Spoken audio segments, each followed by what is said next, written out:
El sur de la India es la cuna de la cultura dravídica prearia. Mientras que el norte del subcontinente estaba marcado desde principios del primer milenio antes de Cristo por la civilización de los arios védicos, los reinos del sur, que habían surgido como consecuencia de una larga evolución cultural, siguieron conservando su propio carácter. Uno de esos reinos fue el de los Pallava, que alcanzó el poder en el siglo V de nuestra era, en parte de lo que hoy es el estado de Tamil Nadu.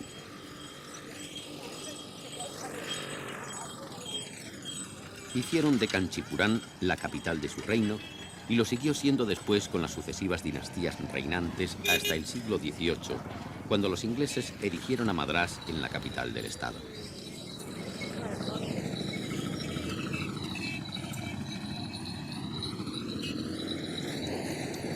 Es una de las 7 ciudades sagradas de la India y fue desde tiempos precristianos uno de los grandes centros de enseñanza de todas las religiones.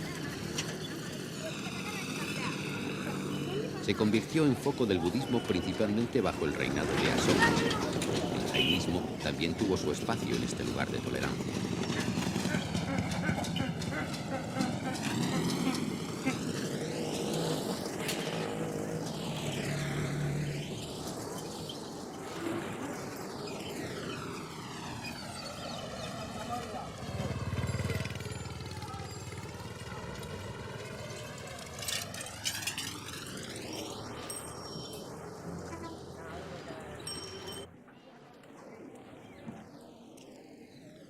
La entrada principal del templo de Varadaja puede simbolizar el acceso a estas tierras de la cultura y la religión del norte que desde el siglo II a.C. se habían abierto camino hacia el sur.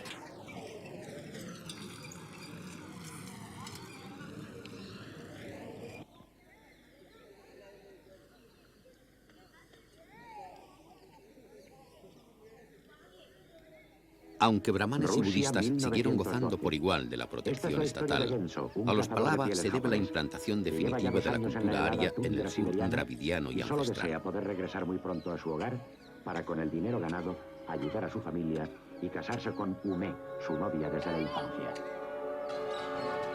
En esa época se habían operado cambios significativos en el hecho religioso.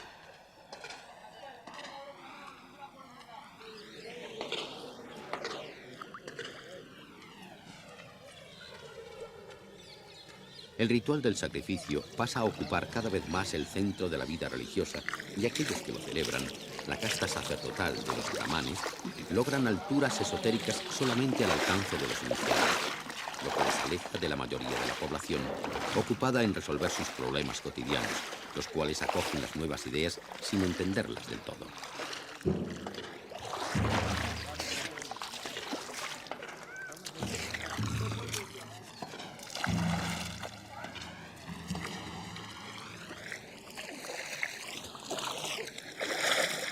El sistema de las 4 castas se implantó en este periodo.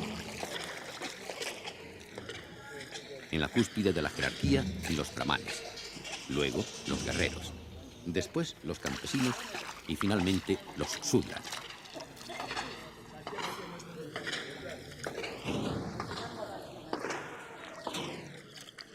Únicamente las 3 primeras castas pueden escuchar los Vedas, los libros sagrados, y se consideran como nacidos 2 veces.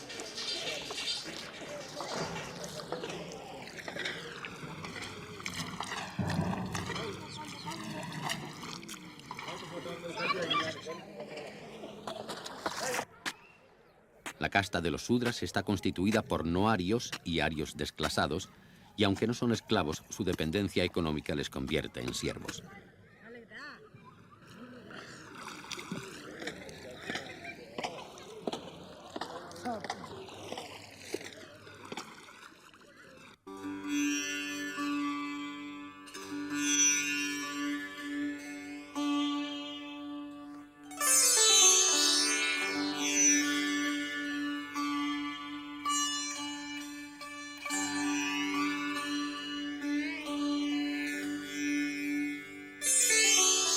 Varadaja significa maestro del mundo, es decir, Vishnu, rey de dioses y dispensador de favores, a quien está consagrado este templo en una ciudad esencialmente sivaíta.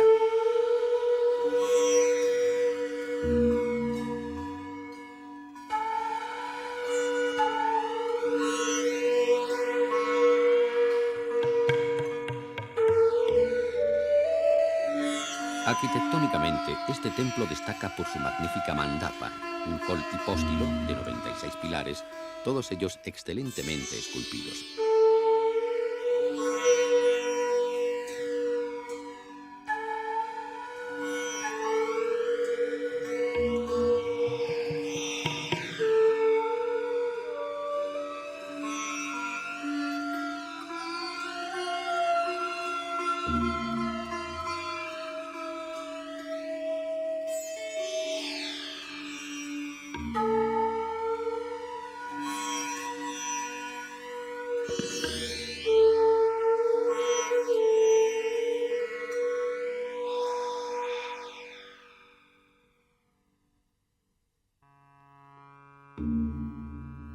Los capiteles representan personajes montados en caballos ricamente enjaezados, guerreros en actitudes belicosas, animales mitológicos y diversos avatares de la vida de Vishnu y de su mitología.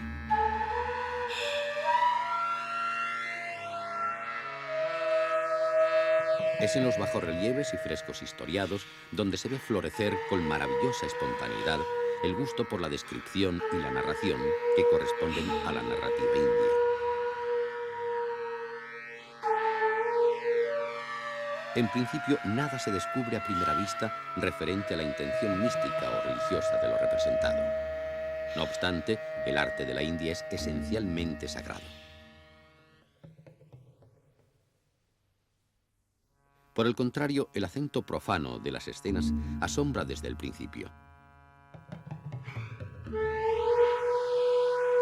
No solo muchos detalles concretos permiten reconstruir la vida pública y privada de aquel tiempo, sino que los mismos temas parecen tomados de la vida corriente, no habiendo nada en la iconografía antigua que distinga a un dios de un hombre.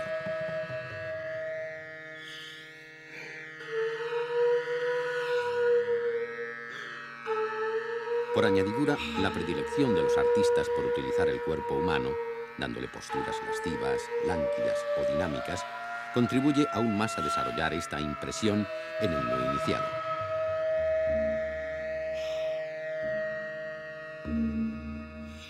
Sin embargo, ese aspecto profano no es más que una ilusión y en realidad todo es la traducción literal de la vida india, donde lo sagrado está íntimamente ligado a lo cotidiano, sobre todo en aquellas épocas antiguas.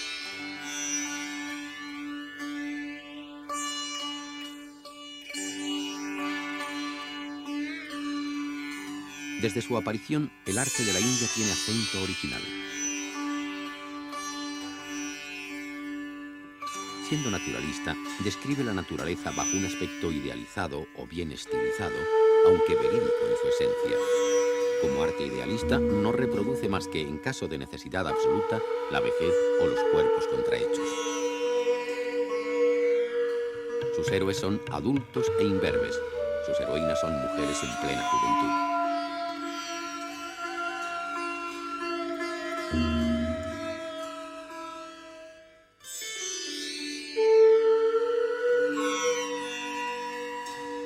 De todas las artes asiáticas, es esta la más directamente comprensible para la mirada occidental e ilustra, con mucha exactitud, el calificativo de indoeuropea aplicado a la cultura india.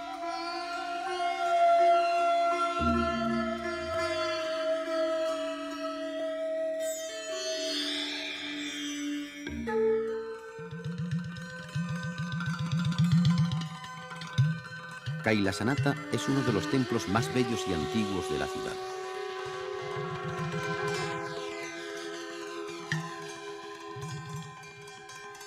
Construido bajo el reinado del Pallava Rajasima, que hizo erigir también el templo de la costa, el Mahabalipuram, es el único de toda la India que mantiene sin alteración alguna todos los componentes clásicos.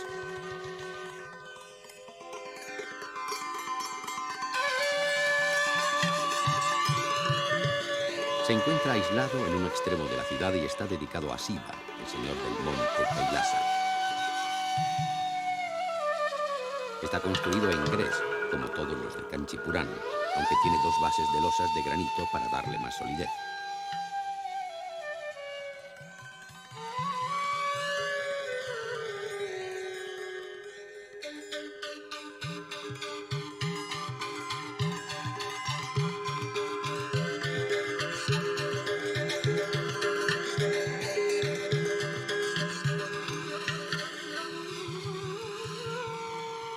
La construcción de un templo hindú agota siempre el concepto de la reintegración de la divinidad y tiene para el donante un valor de sacrificio que se traduce por la adquisición de un mérito destinado a favorecer su propia realización suprema y a ganarse un lugar en el cielo.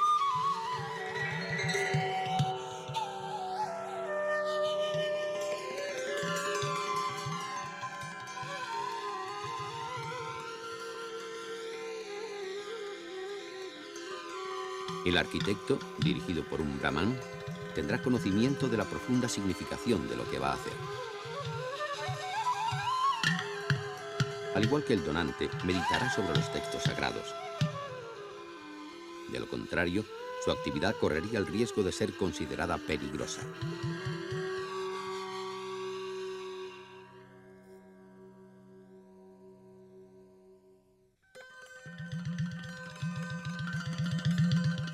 De tales construcciones no solamente se benefician el donante y el arquitecto. Se aprovecha también aquel que sabe y se entrega a la contemplación del edificio, considerado como manifestación del Dios.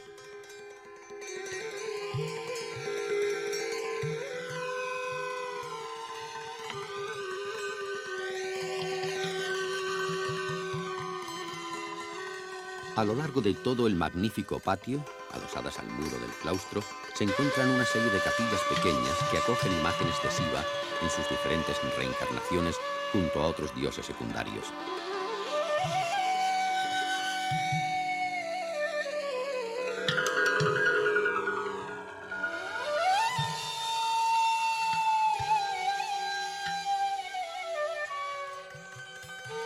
En el centro se encuentra la majestuosa torre piramidal del templo principal, imagen del monte Kailasa, residencia de Shiva y Parvati, decorada con esculturas y elementos arquitectónicos revestidos de estuco. Debajo de la misma se halla el templo Ocela, precedido por un holquipóstilo, en cuyo Sancta Sanctorum se encuentra el Lingam, un cilindro de granito de 16 caras y 2,40 metros de altura, representación del sexo masculino, imagen de la potencia creadora universal, elemento heredado de la cultura religiosa que los pueblos arios encontraron al invadir el subcontinente indio.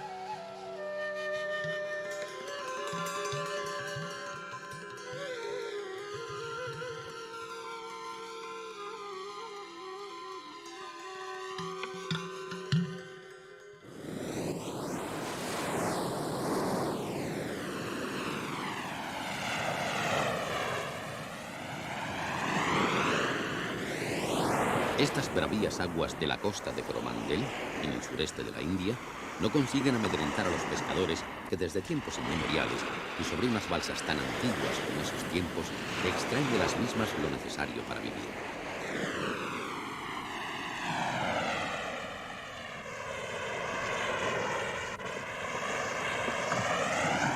Estos hombres estaban acostumbrados a luchar en este medio hostil, mucho antes de la expansión de los Pallava a mediados del primer milenio de nuestra era.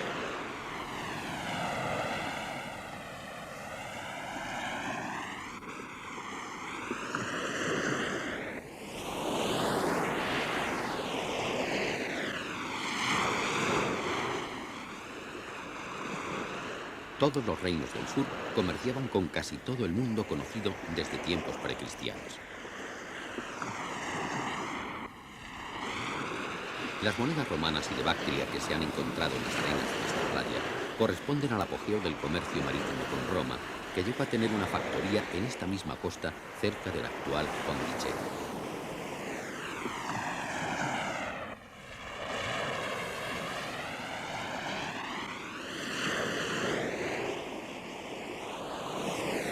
Los Pallava heredaron esta tradición aumentándola.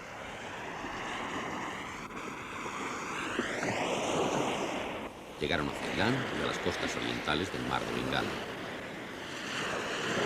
Durante su reinado se consolidaron las rutas marítimas a Indochina e Indonesia, que ya habían empezado a ser colonizadas, lo que supondría la creación de estados de origen indio en el sudeste asiático.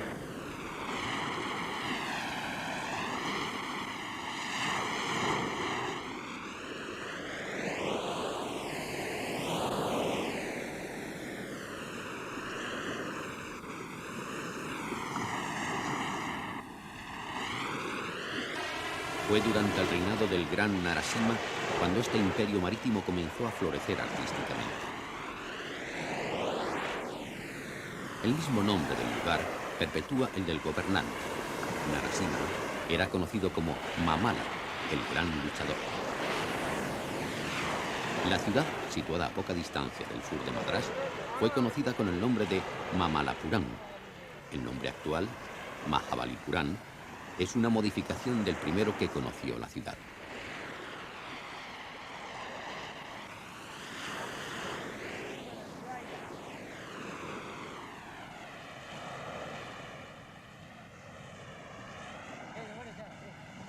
En aquel momento cumbre del poder Pallava se iniciaron algunas de las obras artísticas más importantes de la dinastía.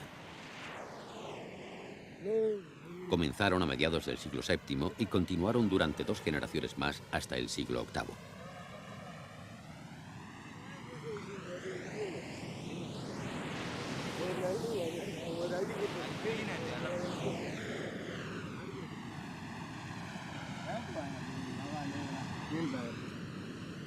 La ciudad se llenó de artesanos y una febril actividad se apoderó de ella, convirtiéndola en un centro de arte, heredero en parte de tradiciones anteriores.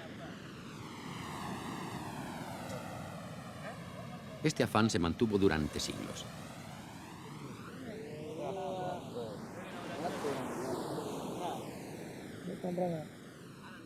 Los conocimientos artísticos pasaban de padres a hijos y aún hoy varios talleres de escultores siguen abiertos en la ciudad intentando mantener viva la vieja tradición.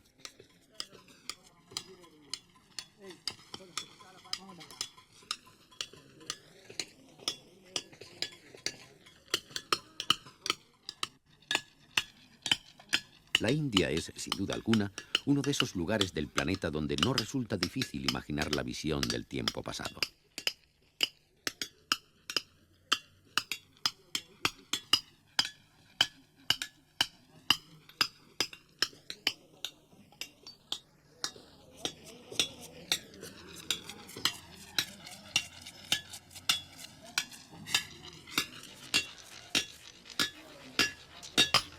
Manos como estas y un rostro intemporal, como el de este artesano, tuvieron que vivir el martilleo infinito que originó obras tan magníficas como esta.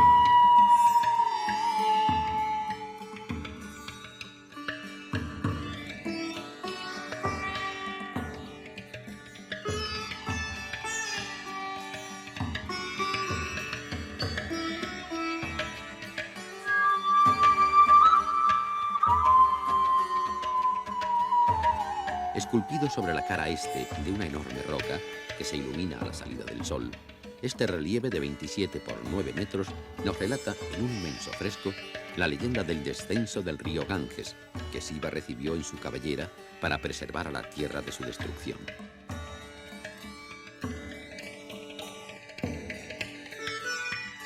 El tema del descenso del Ganges, frecuente en la iconografía sibaíta, nos remite a la leyenda del santo rey de Ayodhya, Bhagirata, que entra en penitencia para suplicar a Shiva que haga descender el Ganges sobre la tierra.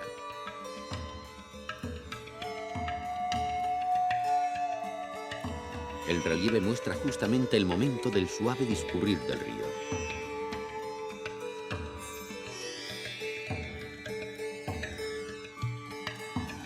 En él, las esculturas han sido ejecutadas en 2 enormes rocas, separadas por una fisura que representa el cauce del río. Las figuras están ordenadas libremente en diferentes alturas. Ermitaños, cazadores, ascetas, dioses, diosas, criaturas míticas, animales salvajes y un grupo de elefantes admirablemente modelados.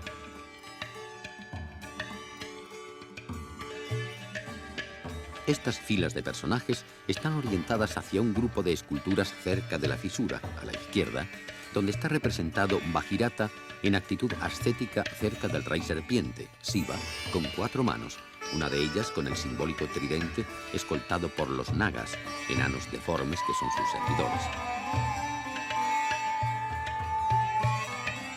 Los relieves de Mahabalipuram, así como otras esculturas palavas, evocan el arte de sus predecesores en el poder, los Andhras.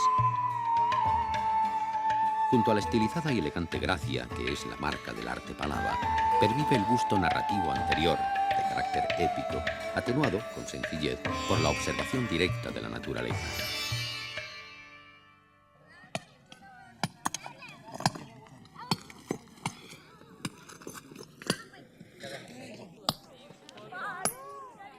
En el borde meridional de Mahabalipuram hay un grupo de templos aislados, 4 de ellos esculpidos sobre rocas graníticas que corren de norte a sur.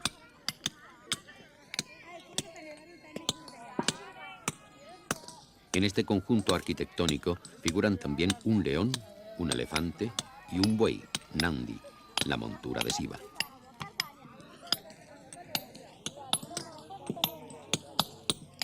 Los 5 templos son copias exactas de antiguas construcciones de madera. Se les denomina ratas, que significa carros, los carros de los dioses. La tradición les asigna los nombres de los 5 hijos de Pandu, los Pandava, héroes del Mahabharata. Están adornados con altorrelieves que nos muestran escenas de los dioses del panteón hindú, tales como Shiva, Durga, Indra, así como parejas reales, los donantes de las construcciones en elegantes actitudes. Pero su particularidad más interesante es que estos templos representan modelos de formas arquitectónicas que serán más tarde desarrollados en el arte dravidiano.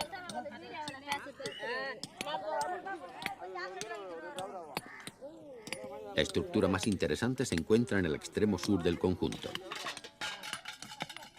En la planta baja tiene galerías con columnas y pilastras adornadas con leones en la base, nichos rellenos de estatuas y encima de la cornisa 3 pisos de santuarios en miniatura bajo una sicara octogonal.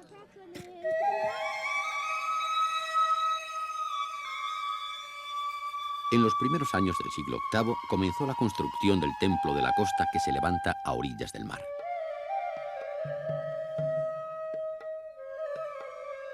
El conjunto estaba cubierto originalmente con esculturas, pero a lo largo de los siglos han desaparecido la mayor parte de ellas como consecuencia de la erosión. Las que quedan ofrecen un aspecto difuso que trasladan al conjunto del templo.